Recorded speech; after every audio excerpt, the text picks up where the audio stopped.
Hello guys, ito ang chill ride ko dito sa Panglao. Wala pa kasing ORCR, wala pang registration ng motor kaya madalang ako lumabas. Mainam na yung umiwas. Maraming checkpoint sa kasalukuyan, mapaaraw man o mapagabi. Kaya konting chill lang ako, tsaka under brake in pa siya. 115 kilometers pa ang natakbo dahil hindi ko nga ginagamit lagi. Ikot-ikot lang ako dito sa Panglao, paalis ng init. It's a good ride guys. I'm excited na mapiga ko ito ng gusto after ng break-in. Makapag long travel naman. Hopefully this coming weekend.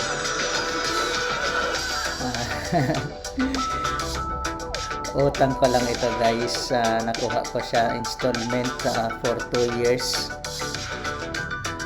Baka naman kasi iisipin ng iba, palibhasa, vlogger, maraming pera, kaya kung makahingi wagas, wala ngang suporta, hingi ka agad. Suporta muna.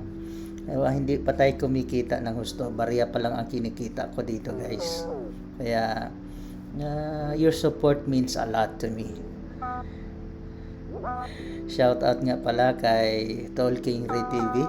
Thank you for helping me para makuha ang motor na ito. At shout out din kay Tol Loy Oviedo, sa mga Triskelion vloggers. Shout out sa inyo lahat. Maging kay Basti Boy dyan sa Mulabi, sa Banga del Sur. Lutyan Pamortol. Motor-motor man ako tol. Anyway, thank you for watching guys, and please subscribe to my channel. It helps me a lot.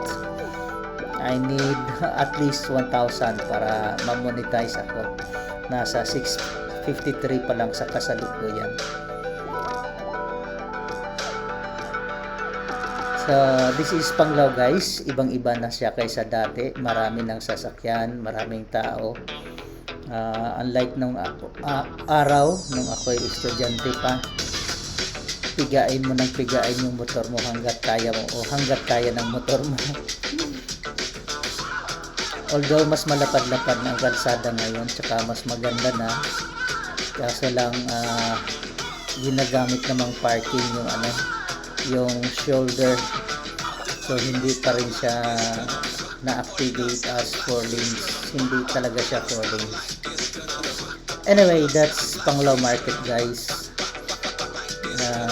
Hindi siya magandang merkado, although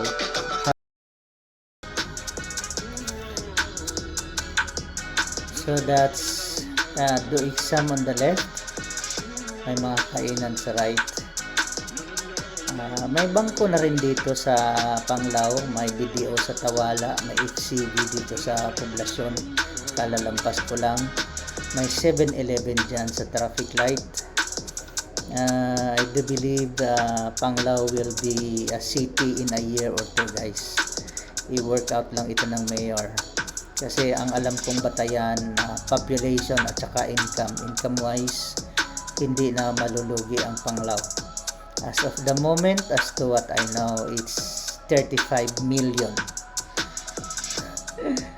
Grabe ang income. Basta wag lang ma-under the table. Malaki ang income ng Panglao guys.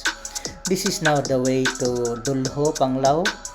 Andoon ang Bellevue Resort, Modala Hotel, ang Nordzen Villas. May ginagawang leisure villa sa dulo. Mayroon ding Moayo Hotel just right after Modala Hotel. May dinig-dinig ako Gaisano will rise soon dito sa Panglao. I'm not sure where.